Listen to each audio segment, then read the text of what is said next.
जय हिंद दोस्तों, कैसे हैं आप लोग सभी। आई होप सभी अच्छे होंगे। आज हम लोग साइंस का सेट नंबर 79 को करेंगे।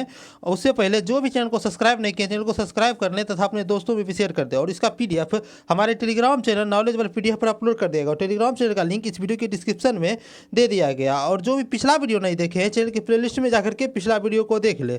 चैनल पर एक प्लेलिस्ट बना दिया गया है डेली साइंस प्रैक्टिस सेट नाम से। उस पर जो है ना सारा वीडियो को सीरियल वाइज अरेंज कर दिया है। ठीक ना, चलिए आज के पहला प्रश्न को देखते हैं। पहला प्रश्न है कि एक खाद्य श्रृंखला में इनमें से किसकी आबादी सबसे अधिक होती है। देखिए खाद्य श्रृंखला कैसे होता है। देखिए सबसे पहले देखिए एक उत्पादक होता है। उत्पादक, उसके बाद उसका उत्पादक जो होता है, जो चीज़ उत्पादन करता है उसका यूज करता है आपको प्राथमिक उपभोक्ता। प्राथमिक उपभोक्ता तब ये हो गया द्वितीयक उपभोक्ता। ठीक ना, तो ऐसा ही चलते रहता है। इसमें देखिए क्या होता है कि उत्पादक में कौन कौन श्रेणी का आता है जीव। देखिए उत्पादक में क्या होता है, जितना भी हरे पेड़ पौधा है ये सारा क्या है उत्पादक है, क्योंकि इसी का संख्या ज़्यादा रहता है। ठीक ना, तो खास श्रृंखला में देखिए उत्पादक का संख्या ज़्यादा है कि हरे पेड़ पौधा ज़्यादा रहता है, जिसका उत्तर क्या जाएगा, ऑप्शन नंबर डी हो जाएगा उत्पादक। ठीक, देखिए अगला प्रश्न है कि अनुवर्तन अधिकांशता दर्शाता है, क्या दर्शाता है। देखिए अनुवर्तन सबसे पहले समझिए अनुवर्तन क्या। देखिए अनुवर्तन का इंग्लिश में होता है आपको ट्रोपिज्म होता है। ठीक ना, ट्रोपिज्म हुआ। ठीक, ट्रोपिज्म का मतलब हुआ कि किसी खास दिशा में बढ़ना। ठीक ना, पौधे का जो है ना आपको किसी खास दिशा में बढ़ना जो है ना आपको क्या कहलाता है, ट्रोपिज्म कहलाता है, यानी कि अनुवर्तन कहलाता है। ठीक, किसी खास दिशा में बढ़ना, दिशा में बढ़ना। देखिए जब पौधा जो है आपको जब पानी की ओर बढ़ेगा, पौधा जब पानी की ओर बढ़ेगा तो ये इसे क्या कहेंगे हम, तो हाइड्रोट्रोपिज्म कहेंगे। ठीक, पानी के लिए हाइड्रो बढ़ लेंगे और ट्रोपिज्म तो होगा ही हाइड्रोट्रोपिज्म। जब सूर्य की ओर बढ़ेगा तो उसे कहेंगे फोटोटोपिज्म। फोटोटोपिज्म। ठीक है, और जब पृथ्वी की ओर बढ़ेगा तो पृथ्वी की ओर बढ़ेगा तो इसे क्या कहेंगे, इसे कहेंगे ग्रेविटी। ग्रेविटी टोपिज्म कहेंगे। यहाँ देखिए क्या क्वेश्चन पूछा है कि अनुवर्तन अधिकांशता दर्शाता है किस चीज़ को। देखिए अनुवर्तन जो है आपको ये क्या दर्शाता है, तो अनुवर्तन दर्शाता है आपको किसी पौधे के दिशात्मक दिशा किसी एक निश्चित दिशा में विकास कर रहा है तो उसी को क्या दर्शाता है, अनुवर्तन दर्शाता है। तो इसका उत्तर क्या जाएगा, ऑप्शन नंबर ए हो जाएगा। ठीक, चलिए अगला प्रश्न है कि निम्नलिखित में से कौन सा जानवरों में पाए जाने वाला हार्मोन नहीं है। इस में से कौन है जो कि जानवर में नहीं पाया जाता वो हार्मोन। देखिए ऑप्शन देखते हैं। ऑप्शन है इंसुलिन। हाँ, इंसुलिन तो पाया ही जाती है। सी है थायरोक्सिन, ये भी पाया जाता है। और एड्रेनालिन ये भी पाया जाता है। लेकिन जो ऑक्सीजन जो है ये जो है आपको ये पादप हार्मोन है। ठीक नहीं, ये पादप हार्मोन है। ठीक, ये जो है ना पादप में पाया जाता है ऑक्सीजन हार्मोन। ये वृद्धि के लिए सहायक होता है। ठीक, वृद्धि हार्मोन इसे कहा जाता है ऑक्सीजन को। ठीक, तो इसका उत्तर क्या आ जाएगा, ऑप्शन नंबर बी हो जाएगा, जो कि जानवर में नहीं पाया जाता है ऑक्सीजन। ठीक, चलिए अगला प्रश्न है कि हिस्टामिन स्रावक की कोशिकाएं डैश में पाई जाती है। हिस्टामिन जो स्रावक होती है इसका कोशिका कहाँ पर पाई जाती है। देखिए हिस्टामिन क्या होता है कि ये संयोजी ऊतक के जो है मस्ट कोशिका से निकलता है हिस्टामिन स्रावक। ठीक है ना, ये कहाँ से निकलता है, ये संयोजी ऊतक के जो है आपको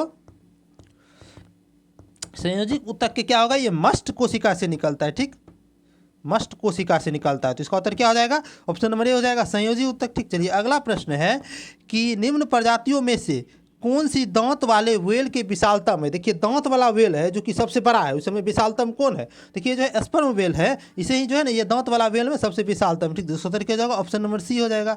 और सीधा पूछेगा कि विशालतम व्हेल तो हो जाएगा ये ब्लू व्हेल। ठीक ना, और ये जो है आपको फिनवैक व्हेल जो है, ये फिनवैक व्हेल जो है ये सबसे बड़ा बच्चा को पैदा करता है। ठीक नहीं, ये सबसे बड़ा बच्चा देता है। ठीक, चलिए अगला प्रश्न है कि मधुमक्खी समाज में कितनी महिलाएं होती। देखिए मधुमक्खी समाज में क्या होता है कि एक क्वीन होता है। ठीक ना, एक क्यून होता है जो कि एक होता है, और ये क्या होता है, फीमेल होती है। ठीक, एक क्यून होगी फीमेल होगी। उसके बाद देखिए ड्रोन होता है आपको। ड्रोन जो है ना आपको 2 से 8 होता है। ठीक नहीं, ये आपको मेल होता है। और वर्कर कितना होता है, वर्कर जो है ये हज़ारों में होता है। ठीक, वर्कर क्या होता है, हज़ारों में होता है। यहाँ क्वेश्चन में क्या पूछेगा, मधुमक्खी समाज में कितनी महिलाएं होती, तो महिलाएं कितना, एक है। उसका उत्तर क्या जाएगा, ऑप्शन नंबर ए में दिया हुआ है, एक। ठीक, चलिए अगला प्रश्न है कि ग्रीन ब्लड किसे कहा जाता है। देखिए ग्रीन ब्लड किसे कहा जाता है। देखिए गेहूं का जो पौधा जब होता है छोटा छोटा, जब इसे पीस करके जो है ना पी लिया जाता है, इससे ब्लड बनता है। ठीक है, तो इसी को ही जो है ना ग्रीन ब्लड कहा जाता है। ठीक ना, तो गेहूं के जो छोटा पौधा रहता है तो उसको जूस के रूप में पिया जाता है, उसे ग्रीन ब्लड कहते हैं। इसका उत्तर क्या जाएगा, ऑप्शन नंबर ए हो जाएगा, गेहूं के छोटे पौधे को। ठीक, चलिए देखिए अगला प्रश्न है कि चीनी लवण का रासायनिक नाम क्या है जिसका उपयोग जो है हम चीनी मीठे व्यंजक तैयार करने में करते हैं। ठीक ना, देखिए ये कौन सा हो जाएगा, तो इसका जो है ये हो जाएगा आपको मोनोसोडियम ग्लूटामेन हो जाएगा। ठीक ना, मोनोसोडियम ग्लूटामेन का प्रयोग करते हैं हम चीनी लवण के रूप में। ठीक, इसका उत्तर क्या जाएगा, ऑप्शन नंबर सी हो गया। ठीक, चलिए अगला प्रश्न है कि निम्नलिखित युग्मों में से कौन सा सुमेलित है। देखिए ऑप्शन ए है कि सल्फर डाइऑक्साइड। देखिए सल्फर डाइऑक्साइड का यूज किस में होता है, देखिए सल्फर SO2 जो है इसका यूज होता है आपको अम्लीय वर्षा में। ठीक, इसका यूज है आपको अम्लीय वर्षा में होता है। इसका यूज दांत में नहीं होता है, तो ये गलत ही हो गया। ठीक, अब देखिए अगला है फ्लोराइड। फ्लोराइड जो है, फ्लोराइड का यूज कहाँ पर होता है? देखिए फ्लोराइड जो है आपको ये दांत में यूज होता है। ठीक, और मिथाइल आइसोसाइनाइड जो है ये भोपाल गैस त्रासदी में आया था, मिथाइल आइसोसाइनाइड। और जो ओजोन रिक्तता है ये चर्म रोग के, ओजोन जब फट जाता है तो इससे क्या होता है? चर्म रोग होता है। यही क्या है? तो सुमेलित है। इसका उत्तर क्या हो जाएगा? ऑप्शन नंबर डी हो जाएगा। ठीक, चलिए अगला प्रश्न है कि सूची 1 को सूची 2 के साथ सुमेलित कीजिए तथा सूचियों को नीचे दिए गए कूट का प्रयोग करते हुए सही उत्तर का चयन कीजिए। अब देखिए सूची 1 में और सूची 2 में दिया हुआ है। देखिए सूची ए में दिया हुआ है, सूची 1 में फ्रेओन। फ्रेओन देखिए कहाँ पर यूज होता है? तो फ्रेओन का यूज होता है आपको प्रतिशीतक के रूप में। ठीक, टेट्रा एथिलेट। अब देखिए टेट्रा एड का प्रयोग होता है आपको एंटी नॉकिंग में। ठीक है, एंटी नॉकिंग में होता है। ठीक है, अब देखिए बेंजीन हेक्साक्लोराइड, इसका प्रयोग होता है आपको कीटनाशक में। अब देखिए कार्बन टेट्राक्लोराइड, ये CCl4 या अग्निशामक में प्रयोग होता है। ठीक ना, अब देखिए किस ऑप्शन में दिया हुआ है? देखिए एक आ दो, हाँ देखिए इसी सिर्फ ऑप्शन नंबर डी में ही एक आ दो दिया है, तो इसका मतलब क्या हुआ? तो इसका उत्तर हो जाएगा ऑप्शन नंबर डी हो जाएगा। ठीक, चलिए अगला प्रश्न है कि निम्नलिखित में से कौन सा वायु का अकार्बनिक गैसीय प्रदूषक है? यानी वायु में जो है वो अकार्बनिक गैसीय प्रदूषक है। देखिए सबसे पहले देखिए फॉस्जिन। फॉस्जिन क्या होता है? देखिए फॉस्जिन का फॉर्मूला है आपको COCl2 होता है। ठीक, हाइड्रोजन साइनाइड, हाइड्रोजन साइनाइड आपको HCN होता है। ठीक, अब देखिए हाइड्रोजन सल्फाइड, देखिए हाइड्रोजन सल्फाइड जो होता है आपको H2S होता है। ठीक ना, मीथेन हो गया आपको CH4 हो गया। ठीक ना, यहाँ क्या पूछा है? कौन सा अकार्बनिक गैस है? यानी कि उसमें कि कार्बन नहीं है, जिसमें कार्बन होगा उसे कार्बनिक गैसीय कहेंगे, और जो अकार्बनिक होगा यानी कि उसमें कार्बन नहीं होगा तो उसे अकार्बनिक प्रदूषक कहेंगे। देखिए इस समय देखिए फॉस्जिन, फॉस्जिन देखिए कार्बन है ही। ठीक है, ये नहीं होगा। देखिए हाइड्रोजन साइनाइड HCN है, तो HCN देखिए यहाँ कार्बन तो है ही। मीथेन में देखिए CH4 है, तो C कार्बन है ही। लेकिन ये हाइड्रोजन सल्फाइड जो देखते हैं H2S, इसमें क्या है? तो कार्बन नहीं है। ठीक है, तो यही हो जाएगा आपको अकार्बनिक गैसीय प्रदूषक। ठीक, इसका उत्तर ऑप्शन नंबर सी हो जाएगा, हाइड्रोजन सल्फाइड। ठीक, चलिए अगला प्रश्न है कि निम्नलिखित में से कौन सा क्षार नहीं है? देखिए सबसे पहले देखिए एसिड जो है, एसिड जो है आपको ये H+ आयन देता है। ठीक ना, और जितना भी बेस होता है यानी कि क्षार, ये सब क्या देता है आपको? OH- आयन देता है। ठीक ना, तो OH- देखिए यहाँ देखिए NH4OH, इसमें भी OH लगा हुआ है, NaOH इसमें भी OH है, KOH इसमें भी, इसमें OH है। तो कैसे पहुँचने के क्षार नहीं है? देखिए ये जो है आपको बी नंबर ऑप्शन दिया हुआ है कि C2H5OH, ये जो है क्षार नहीं है। ठीक ना, ये क्या है? आपको एल्कोहल है। तो कौन सा एल्कोहल? ये है इथाइल एल्कोहल। ठीक ना, इथाइल एल्कोहल। देखिए इसी तरह एक और होता है एल्कोहल, मिथाइल एल्कोहल CH3OH, उसमें भी जो OH लगा रहता है। ठीक ना, ये मिथाइल एल्कोहल है। ठीक ना, तो इसमें कौन का है? कौन क्षार नहीं है? तो क्षार जो है ना आपको ये C2H5OH नहीं है। ठीक ना, ये क्या है?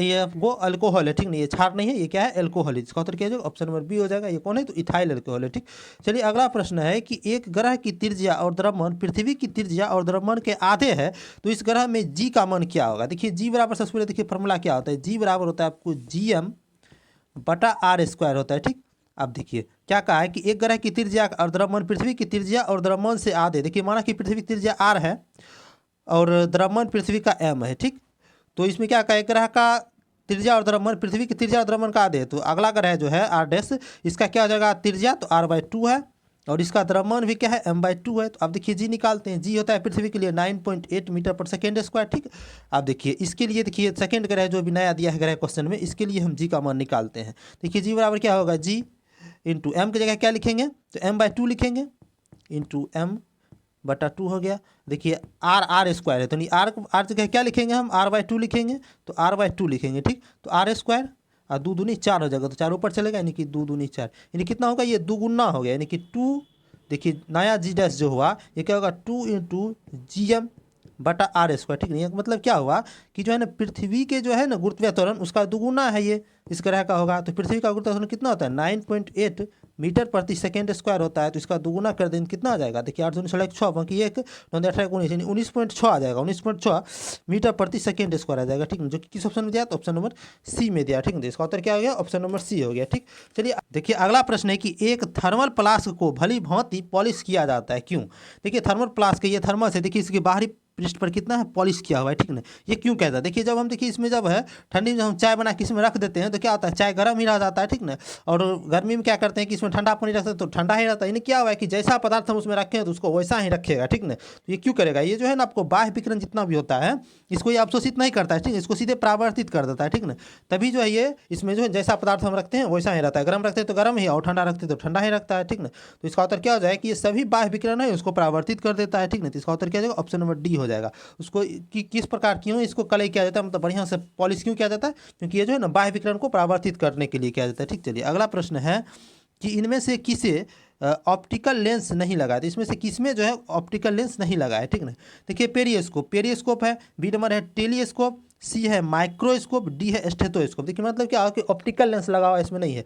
देखिए पेरियोस्कोप में जो आपको समतल दर्पण का यूज होता है, टेलीस्कोप में आपको उत्तल लेंस का प्रयोग होता है, और माइक्रोस्कोप में भी उत्तल लेंस का प्रयोग होता है। ठीक है, लेकिन स्टेथोस्कोप में देखिए किसी प्रकार का जो है ऑप्टिकल का प्रयोग नहीं होता है। ठीक है, स्टेथोस्कोप किसे कहते हैं, देखिए आला जो होता है, आला जो डॉक्टर पेट में लगा कर देखता है, पीठ में लगा कर देखता है, उसी आला कहते हैं। ठीक ना, तो देखिए आला क्या होता है कि कोई भी प्रकार का ऑप्टिकल नहीं प्रयोग होता है। ठीक है, तो इसका उत्तर क्या हो जाएगा, ऑप्शन नंबर डी हो जाएगा स्टेथोस्कोप। ठीक, चलिए अगला प्रश्न है कि यदि दो चालक एक ही दिशा में धारा ले जा रहा है तो क्या होगा। देखिए जब दो चालक है, ठीक है, जब एक ही दिशा में धारा ले जाएगा, ठीक, दो चालक है एक दिशा में धारा ले जा रहा है, तो ये एक दूसरे के बीच क्या हो जाएगा, आकर्षित होगा। ठीक, ये दूसरे में क्या हो जाएगा, आपको आकर्षित हो जाएगा। ठीक, इसमें क्या हो जाएगा, आकर्षण हो जाएगा। ठीक, और जब देखिए दो तार है एक दूसरे के विपरीत दिशा में ये धारा ले जा रहा है, तो ये क्या हो जाएगा, एक दूसरे को क्या करेगा, ये प्रतिकर्षित करेगा। ठीक ना, प्रतिकर्षित करेगा। ठीक, यहाँ क्वेश्चन में क्या कहा है कि दो चालक एक ही दिशा में धारा ले जा रहे थे, एक ही दिशा में ले जा रहे, क्या करेगा, ये आकर्षित करेगा। ठीक ना, तो किस ऑप्शन में दिया है, तो ऑप्शन ए में दिया अनुनाद में होगा, नहीं है। दो चालकों के बीच बोलता बढ़ेगी नहीं, दूसरे को प्रतिकर्षित करेगी नहीं, और एक चालक जो है एक दूसरे को क्या करेगी, आकर्षित करेगी। इसका उत्तर क्या हो जाएगा, ऑप्शन नंबर डी हो जाएगा, एक दूसरे को आकर्षित करेगी। ठीक, चलिए अगला देखिए, अगला प्रश्न है कि निम्न में से कौन सा कथन सही है। देखिए पहला कथन है कि चौथे और पांचवें आवर्त में 18 तत्व होते हैं। देखिए कितना आवर्त में कौन तत्व होता है सबको देखिए पहला आवर्त जो है, देखिए एक आपको क्रम याद रखना है कि देखिए 2 8 8 18 18 32 और 32 प्लस अधूरा। ठीक ना, अधूरा। देखिए पहला आवर्त में कितना तत्व होता है, तो 2 तत्व होता है, दूसरा आवर्त में 8 तत्व, तीसरा आवर्त में भी 8 तत्व, चौथा आवर्त में भी 18 तत्व, पांचवा आवर्त में 18 तत्व, छठा आवर्त में 32 तत्व, सातवां आवर्त में है 32 प्लस अधूरा तत्व। 32 के साथ जो है ना कुछ अपूर्ण है उसमें। ठीक, देखिए इसको हमेशा याद रखना है, तो जितना भी आवर्त है सारा में तत्व का ध्यान में रह जाएगा। ठीक ना, देखिए इसको जो है ना आप मोबाइल नंबर की तरह याद रखिए। देखिए 2 8 8 18 18 32 और 32 प्लस अधूरा। ठीक ना, देखिए यहाँ पहला कथन क्या कहें कि चौथे और पांचवें आवर्त में 18 तत्व। देखिए चौथे और पांचवें आवर्त में 18 तत्व है, हाँ ठीक है, तो ये सही है। बी है कि सातवें आवर्त अपूर्ण है, जिसमें कि 33 तत्व है। ठीक है, देखिए सातवां आवर्त अपूर्ण है, यहाँ तक तो सही है, लेकिन इसमें क्या है 32 तत्व है। ठीक है, तो ये गलत हो गया। 3 है कि छठे आवर्त में 32 तत्व है। देखिए छठा आवर्त कहाँ है, यहाँ है छठा आवर्त, देखिए इसमें क्या है, तो 32 तत्व है। ठीक है, तो ये सही है। ठीक है, इसका मतलब क्या हुआ कि 1 और 3 सही है, तो 1 और 3 देखिए किस ऑप्शन में जाता है, ऑप्शन नंबर ए में दिया हुआ 1 और 3। ठीक, चलिए अगला प्रश्न है कि एक स्थिर विद्युत आवेश उत्पन्न करता है। देखिए कोई भी विद्युत आवेश जब स्थिर है तो वो केवल जो है ना आपको ये विद्युतीय क्षेत्र उत्पन्न करेगा। ठीक नहीं, ये चुंबकीय क्षेत्र उत्पन्न नहीं करेगा। लेकिन जब कोई गतिशील विद्युत आवेश होता है तो इसके चारों ओर क्या होता है, आपको चुंबकीय क्षेत्र भी उत्पन्न होता है। ठीक ना, तो इसका उत्तर क्या जाएगा, यहाँ पूछा है हमको एक स्थिर विद्युत आवेश उत्पन्न करेगा तो ये केवल विद्युतीय क्षेत्र उत्पन्न करेगा, तो इसका उत्तर क्या जाएगा, ऑप्शन नंबर बी हो गया। ठीक, चलिए अगला प्रश्न है कि चालक की लंबाई बढ़ाने पर प्रतिरोध का मान क्या होगा। देखिए चालक का प्रतिरोध जो होता है क्या होता है, आर बराबर होता है आपको रो L/A होता है। ठीक नहीं, यहाँ की L क्या हुआ है कि चालक का लंबाई हो गया, और एक क्या हो गया कि अनुप्रस्थ काट का क्षेत्रफल हो गया। ठीक ना, जब देखिए लंबाई जो है आर के साथ कैसा संबंध बना रहा है, तो समानुपाती संबंध बना रहा है। ठीक ना, इसका मतलब क्या होगा कि लंबाई को हम बढ़ाएंगे तो प्रतिरोध भी बढ़ेगा, तो यहाँ क्या करेंगे, चालक की लंबाई को बढ़ने से प्रतिरोध क्या होगा, बढ़ेगा। तो इसकी ऑप्शन में जाता है, ऑप्शन नंबर बी में दिया हुआ है। ठीक, चलिए अगला प्रश्न है कि फैन रेगुलेटर में किस प्रतिरोधक का प्रयोग होता है। देखिए फैन का जो रेगुलेटर होता है जिससे हम पंखा को जो है ना तेजी कम करने का प्रयोग करते हैं, इसमें जो किसका प्रतिरोधक के रूप में प्रयोग होता है, इसमें जो है यूरेका का प्रयोग होता है। ठीक है ना, प्रतिरोधक के रूप में। ठीक, तो इसका उत्तर क्या जाएगा, ऑप्शन नंबर बी हो जाएगा, यूरेका। ठीक, चलिए आज का अंतिम प्रश्न था, जो भी चैनल को सब्सक्राइब नहीं किया चैनल को सब्सक्राइब कर लें तथा अपने दोस्तों में भी शेयर कर दें, और इसका PDF हमारे टेलीग्राम चैनल नॉलेजबल PDF पर अपलोड कर दिया गया है, और टेलीग्राम चैनल का लिंक इस वीडियो की डिस्क्रिप्शन में दे दिया गया। और जो भी पिछला वीडियो नहीं देखे हैं, चैनल पर एक प्लेलिस्ट बना दिया गया है डेली साइंस प्रैक्टिस सेट नाम से, आप प्लेलिस्ट में जाकर के पिछला वीडियो को देख ले। ठीक, चलिए वीडियो में अंत तक बने रहने धन्यवाद, मिलते हैं अगले वीडियो में।